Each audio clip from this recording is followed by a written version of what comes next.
گناہ معاف. آج ہم جب کسی کو کسی عمل کی ترغیب دیتے ہیں, یہ کام کرو پیسے میں برکت ہوگی, یہ نیکی کا کام کرو صحت اچھی ہوگی, روزہ رکھو کولیسٹرول کم ہوگا, ہے بھائی.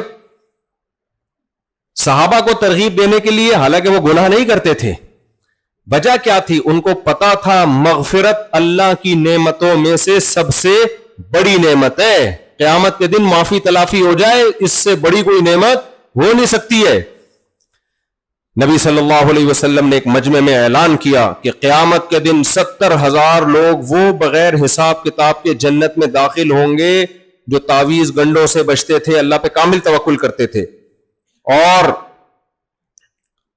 کامل توکل کیا, اور بھی اس میں آپ نے صفات بیان کی. حضرت عکاشہ فوراً کھڑے ہو گئے, یا رسول اللہ آپ اللہ سے دعا کریں اللہ مجھے بھی انہی لوگوں میں شامل کر دے. ایک دم فکر ہوئی کہ میں بھی ان لوگوں میں آ جاؤں. یہ صحابہ کو فکر, نبی نے فوراً دعا کی, اللہم اجعل عکاشۃ منہم, اے اللہ انہی 70,000 میں عکاشہ کو بھی شامل کر لے. دوسرے صحابی کھڑے ہوئے, یا رسول اللہ آپ دعا کریں اللہ مجھے بھی ان لوگوں میں کر لے.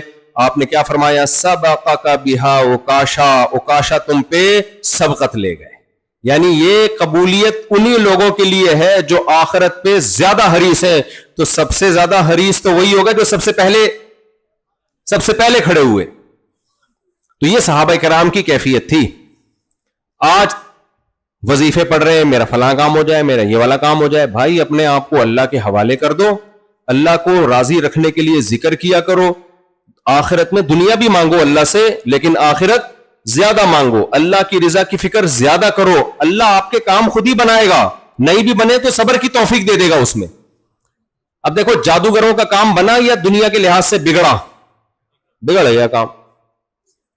جادوگروں کا کام تو ایمان لانے کے بعد کاروبار میں برکت ہوئی یا بیڑا غرق ہو گیا کاروبار کا, ہے ختم. لیکن انہوں نے اپنے آپ کو اللہ کے حوالے کر دیا اور کہا کہ جو ہے اب کون کرے گا؟ اللہ, اور اللہ ضائع نہیں کرتا. فقضی ما انت قاض انما تقضی هذه الحیات الدنیا انا آمنا بربنا لیغفر لنا خطایانا وما اکرہتنا علیہ من السحر واللہ خیر وابقا. یہ بڑی زبردست کہا کہ اللہ جو بدلہ دے گا وہ تجھ سے زیادہ بھی ہوگا اور ہمیشہ بھی رہے گا. تو جو بدلہ دے گا وہ اللہ کے بدلے سے کم اور ختم, تھوڑے دنوں میں ختم. اللہ جو دے گا وہ تجھ سے زیادہ بھی ہوگا اور ختم بھی نہیں ہوگا. تو بے وقوفی ہے یہ زیادہ کو چھوڑ کے کم پہ راضی ہو جاؤ, ہمیشہ کو چھوڑ کے فنا ہونے والی چیزوں پہ راضی ہو جاؤ. آپ کے لیے شادی میں 2 آپشن ہو. ایک خاتون ہے جو کہہ رہی ہے آپ سے شادی کر رہی ہوں, لیکن محلے والوں نے بتایا کہ آپ سے پہلے بھی کئی مردوں سے یہ شادی کر چکی ہے, 2-4 دن کے بعد مارکیٹ سے کیا ہو جاتی ہے؟ شارٹ, بھاگ جاتی ہے. اور ایک بیوی وہ ہے جو اس سے خوبصورت بھی زیادہ ہے, اخلاق میں بھی اچھی ہے. لوگ کہہ رہے ہیں یہ خاندانی آدمی کی بیٹی ہے, یہ جب شادی کرے گی تو اس کی ڈولی آئی ہے, کھٹولی نکلے گی, جنازہ نکلے گا, خود تمہیں چھوڑ کے کبھی نہیں بھاگے گی. پہلی والی بدصورت بھی ہے, رپورٹیں بھی کلیئر نہیں ہے اس کی. رپورٹس یہ ہے کہ یہ پہلے بھی کئی دفعہ اس کی شادی ہوئی ہے اور طلاقیں لے کے بھاگتی ہے. یہ تو کس سے کرو گے شادی؟ جب تک نوجوان کو شادی کی مثال نہ دی جائے سمجھ میں ہی نہیں بات آتی ہے. وہ جادوگروں کی گھنٹے سے مثال دے رہا ہوں, کوئی سمجھ میں نہیں آئی ہوگی ان کو, یہ مثال سمجھ میں آ جائے گی. تو جو کالی کلوٹی ہے, جو بدصورت ہے, اندھیرے میں نظر ہی نہیں آتی, وہ اتنی بلیک ہے, تو وہ اور بے وفا بھی ہے. اخلاق اچھے ہوتے تو چلو پھر بھی کہتے ہیں ہم, اور دوسری خوبصورت بھی ہے, با اخلاق بھی ہے, با وفا بھی ہے, یعنی اس سے بہتر بھی ہے اور رہنے والی بھی ہے. تو ترجیح کس کو دو گے؟ اور ایسی صورت میں اگر کوئی کہہ رہا ہے پہلی کو ترجیح دوں گا, حالانکہ پتہ ہے بھاگ جائے گی, تو وہ بے وقوف حماق. حکیم اختر صاحب رحمہ اللہ تعالیٰ ایسے لوگوں کہتے تھے انٹرنیشنل گدھے, کہتے تھے نا وہ لفظ استعمال, انٹرنیشنل احمق. تو یہ انٹرنیشنل گدھے ہیں یا نہیں ہے؟ اس لیے میرے بھائی مسلمان دنیا کماتا بھی ہے, دنیا میں انجوائے بھی کرتا ہے, اللہ کی نعمتیں لفٹ نہیں کراتا زیادہ دنیا کو, سمجھ رہے ہو؟ دنیا کو زیادہ ویلیو. آپ کہو بھی پھر کماتا کیوں ہے جب ویلیو نہیں دیتا؟ دیکھو جب آپ سفر میں ہو تو سفر میں کوشش کرتے ہو بزنس کلاس کا انتظام ہو جائے تو بزنس میں سفر کر لیا جائے, رفیق سفر آپ کے ساتھ اچھا ہو, کھانا سفر میں اچھا ہو, لیکن یہ نہیں ہوتا کہ بزنس کلاس میں سفر کر رہے ہو تو سیٹوں سے اور ایئر ہوسٹس سے آپ کو محبت ہو جائے. اب آپ ڈھاکہ ایئرپورٹ پہ اتر رہے ہو, آپ بول رہے ہو اتنی اچھی سیٹیں اور ایئر ہوسٹ اتنی اچھی, مجھے ابھی پرانی والی نظر آئے گی گھر جا کے, نہیں مجھے یہ والی چاہیے, چل میرے ساتھ,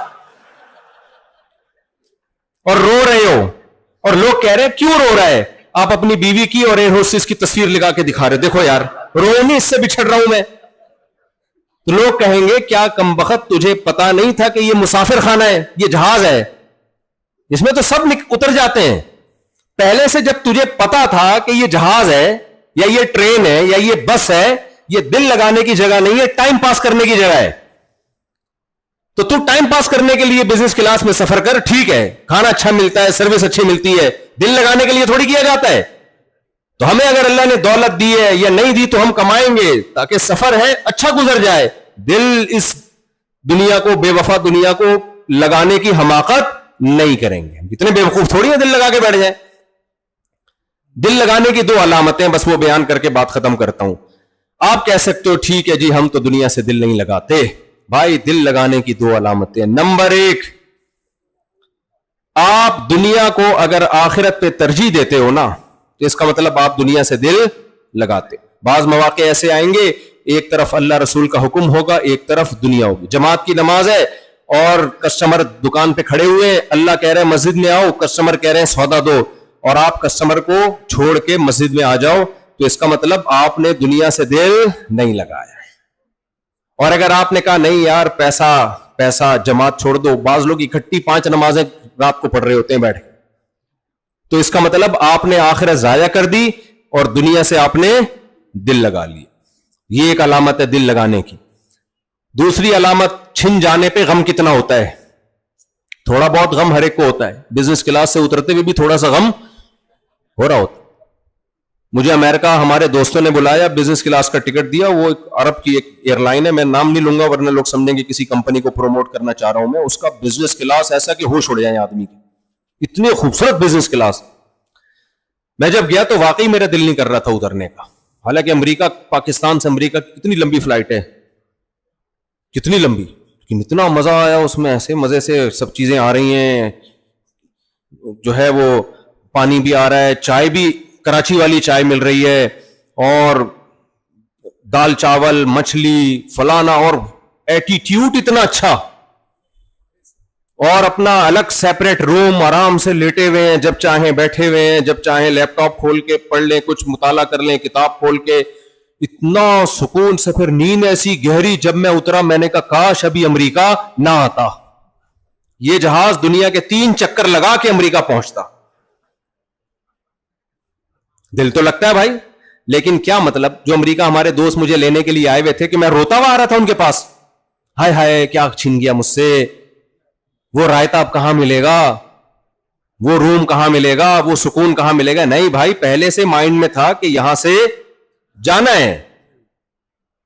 تو دنیا چھننے سے کچھ نہ کچھ غم ہر انسان کو ہوتا ہے, لیکن وہ لمٹ میں ہونا چاہیے. ڈپریشن میں چلے جانا, خودکشیوں کی طرف چلے جانا, پاگلوں جیسی باتیں کر لینا, ہم غریب ہیں, ہائے ہائے ہمارا کیا ہوگا, اور آپ تو ویسے غریب ہیں بھی نہیں, بنگلہ دیش تو ماشاءاللہ کافی اکنامکلی ترقی کر رہا ہے, لیکن امیر ہو یا غریب ہو دنیا سے دل لگانے کی نہیں. تو جب دنیا اور آخرت ٹکرائیں گے, ترجیح کس کو دینی ہے, آخرت کو. بس اس کی چند مثالیں دے کر واقعی میں بیان ختم کرتا ہوں, کیونکہ مثالیں نہیں دوں گا تو پھر بات سمجھ میں نہیں آئے گی. پہلی مثال نماز کی. نماز کے لیے آؤ گے, شیطان کھینچے گا آپ کو, دل کھینچے گا آپ کو, دکان کھینچے گی, آپ نے دنیا کو لات مارنی ہے اور نماز قائم کرنی. کریں گے کہ نہیں کریں گے؟ نمبر 2, خواتین بھی بیان سن رہی ہیں, دل آج کل کسی کا نہیں کرتا عورت کا پردہ کرنے. پہلے زمانے میں جو عورت پردہ نہیں کرتی تھی لوگ عزت کی نگاہ سے دیکھتے ہی نہیں تھے. اب جو پردہ نہیں کرتی لوگ کہتے ہیں لگتا ہے کسی ایجوکیٹڈ فیملی سے ان کا تعلق. پڑھی لکھی خواتین, جتنی دولت آئے گی کپڑوں کا سائز اتنا ہی چھوٹا. آج مالدار عورت کے کپڑوں پہ پیسہ تو لگ رہا ہے, کپڑا نہیں لگ رہا. ایسا ہی ہے نا, مالدار عورت کے لباس پہ پیسہ لگ رہا ہے, کپڑا نہیں لگ رہا. تو پہلے زمانے میں جو عورت پردہ نہیں کرتی تھی عزت نہیں ہوتی تھی اس کی, اب زیادہ عزت اس کی ہے, ایجوکیٹڈ ہے, پڑھی لکھی ہے, بولڈ ہے, وغیرہ وغیرہ. آج عورت اگر پردہ کرے تو وہ کس کے حکم پہ کرے گی؟ اللہ کی. وہ دنیا کو لاک مار دے.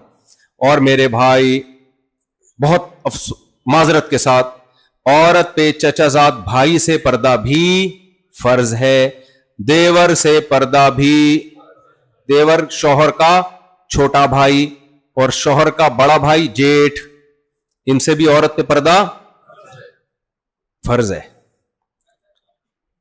تو اب دنیا اور آخرت جب ٹکرا رہے ہیں تو ہماری مسلمان عورتوں نے کس کو ترجیح دینی ہے؟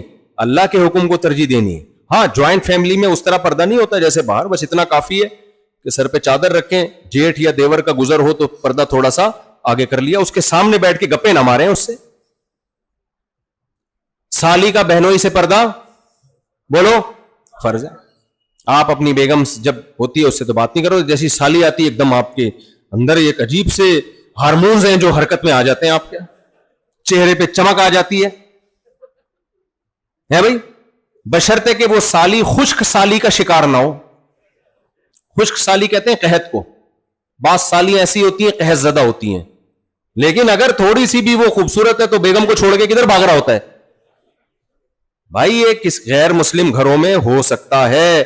ہم مسلم ہیں, اللہ نے ہمارے لیے ہماری بیوی کو بنایا ہے, ہماری سالی کو نہیں بنایا. تو جس نیت سے سالے کو دیکھتے ہو نا, سالہ کہیں کا, اسی نیت سے کس کو دیکھا کرو؟ سالی کہیں کی. سمجھ رہے؟ تو